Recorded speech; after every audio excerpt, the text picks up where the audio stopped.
Siapa yang tidak tahu Vast Glacial Palace itu dingin? Jika tidak dingin, Vast Glacial Palace tidak akan ada di sini. Suara tiba-tiba ini, tanpa diragukan lagi, tampak sangat berani. Bahkan Tian Haoyu tidak dimiliki oleh cemberut. Tidak ada yang mengerti. Saat ini, siapa yang berani kurang ajar di sini? Berbicara, tentu saja, adalah Qin Yichen. Sekilas, dia melihat Lu Lingying. Saat ini, dia mengenakan gaun putih, alis Liu Mei, kulit giok, dan kulit salju. Temperamennya kental dan tidak ada kelemahan. Dengan temperamen dingin dan ekspresi acuh tak acuh, itu seperti Dewi Gunung Es. Wajahnya seperti gletser 10.000 tahun, dan tidak ada yang bisa meleleh, dan semua yang terjadi di sekitarnya sepertinya tidak ada hubungannya dengan dia. Namun, justru karena ketidakpeduliannya itulah yang menarik lebih banyak pelamar, dan bahkan karakter seperti Tian Haoyu telah mati untuknya. Mereka hanya ingin menertawakannya. Sejak saat ini, dia tidak tahu berapa banyak pikiran yang dia habiskan. Lu Lingzeng masih mengabaikannya dan tidak peduli dengan apa yang dia lakukan. Pada saat ini, setelah mendengar suara yang agak tidak selaras ini, Dewi Gunung Es, Peri Guanghan, dan tubuh yang menyenangkan sedikit bergetar. Dia mendongak dan melihat ke arah suara. Ketika dia melakukannya, matanya yang cerah menjadi kabur, dan lapisan kabut air menutupi matanya. Itu dia datang untuk mengangkat dirinya sendiri. Di mana junior tanpa nama, datang ke sini untuk menyinggung gadis Lu? Tanda seru. Yaitu, bagaimana kamu bisa begitu sembrono di depan peri? Saya menyarankan Anda untuk pergi dengan cepat. Ini bukan tempat Anda bisa datang. Sebelum Ling Lingzhen mengatakan apapun, talenta muda di pavilion-pavilion Han semuanya melompat keluar dan menuduh Qin Yichen menunjukkan identitasnya. Memang tidak ada asal-usul yang pasti. Saya khawatir istana glasial besar ini pun tidak bisa masuk. Mereka pasti belum pernah bertemu Qin Yichen. Meskipun roh bela diri naga sejati telah beredar, hanya mereka yang telah melihat Qin Yichen yang memiliki beberapa menara tingkat tinggi. Aku tidak bisa datang? Sudut mulut Qin Yichen membangkitkan pancaran pesona jahat, dan dia tidak mundur dan pergi menuju Lu Lingying. Tidak ada yang lebih memenuhi syarat untuk datang ke tempat ini. Anda. Petik 2. Tindakannya langsung membuat marah para talenta muda. Ketika mereka berencana untuk mengajari pria yang tidak tahu bagaimana bergerak maju dan mundur ini, kekuatan besar menyebar dari tubuh remaja aneh ini. Au. Petik 2. True Dragon muncul dan naik ke langit. Paksaan agung dari Desolate Agung datang dari sekitar.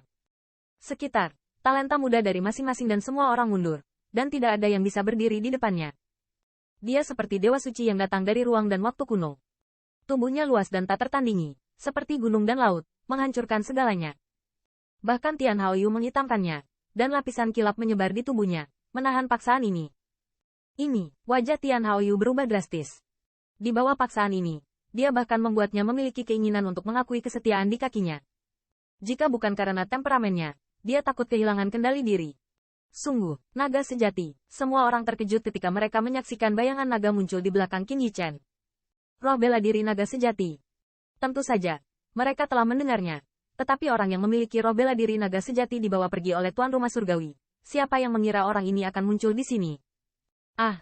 Mulut Qin Yichen berkedut, mengabaikan orang-orang di sekitarnya, dan menuju Lu Lingying. Diremehkan. Tanda seru. Mengapa dia tetap low profile?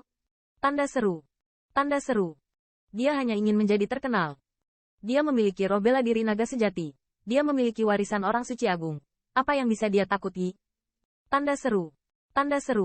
Setelah 1000 peristiwa angin dan salju, Qin Yichen telah memahami sebuah kebenaran. Orang baik diganggu.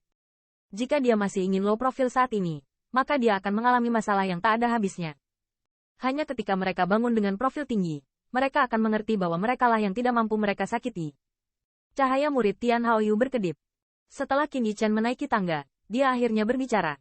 Agarnya, ini adalah saudara Qin. Untungnya, dalam kapasitasnya, wajar untuk menyelidiki beberapa berita tentang pemilik roh bela diri naga sejati. Hehe, namun, Qin Yichen tidak antusias dengannya. Dia tidak suka pria yang ingin merebut istrinya ini. Kakak Qin, kamu agak sembrono, dan kamu tidak takut mengambil risiko peri. Tian Haoyu tersenyum di sudut mulutnya dan menahan sikapnya. Nada bicaranya sepertinya tidak asing bagi Qin Yichen. Berani. Sudut mulut Qin Yichen menjadi lebih tebal. Dia menghilangkan roh bela diri naga sejati, dan di depan mata, datang ke jiwa Lu. Sepertinya dia masih belum mengenal peri Lu ini. Bahkan jika dia adalah roh bela diri naga sejati, gadis Lu mungkin tidak tergoda. Gunung es di Vast Glacial Palace tidak menstigmatisasi. Aku ingat terakhir kali yang ingin mengambil kebebasan peri, tapi itu dibekukan menjadi patung es. Ketika mereka semua mengira Qin Yichen akan menderita, Lu Lingying tampaknya tidak menderita sama sekali. Dan langkah Qin Yichen selanjutnya membuat mereka menarik napas dingin, membuat kelopak mata Tian Haoyu bergetar. Ketika dia datang ke Lu Lingying, Qin Yichen secara alami mengulurkan tangannya dan memeluk Lu Lingying. Itu kepura-puraannya, berbicara. Tepat di bawah mata ini, dia akan mencubit kedua bibir lembut Lu Ling. Petik 2 petik 2 petik 2 petik 2 petik 2. Semua orang di Pavilion Han, termasuk mereka yang lewat, melihat membatu di balik layar ini. Tian Haoyu awalnya ingin mengatakan sesuatu, tetapi menemukan bahwa semuanya tampak pucat dan lemah saat ini. Jelas, bukan karena Lu Lingzhen tidak bisa menolak, tapi dia tidak menolak. Dia sukarela. Namun, mereka tidak tahu bagaimana cara mematahkan kepala mereka. Mengapa gunung es di Fast Glacial Palace ini mencair dalam sekejap? Tanda seru. Tanda seru. Semoga kamu ingat, peri ini adalah istriku Qin Yichen. Setelah dengan enggan melepaskan bibir Lu Lingying, Qin Yichen bersandar di pinggang ramping Lu Lingying dan berdiri di depan aula Pavilion Han, menyatakan kepada semua orang. Istri. Tanda seru. Banyak talenta muda bergemuruh, dan tercengang berdiri di sana, sama sekali tidak dapat menanggapi. Meskipun Lu Lingzhen memiliki seorang putri, tidak ada yang memikirkannya sama sekali. Adakah orang di dunia ini yang bisa melelehkan gunung es ini? Tanda seru. Tanda seru. Namun, sekarang mereka melihat pria yang bisa melelehkan gunung es. Lu Lingying, berdiri di samping Qin Yichen. Rasa malu merah muncul di wajah cantik yang tidak berubah selama 10.000 tahun.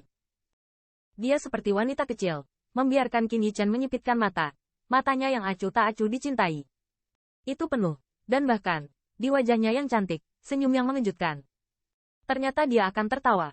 Saat ini, dia terlihat sama dengan dua orang yang diadili di saat-saat terakhir.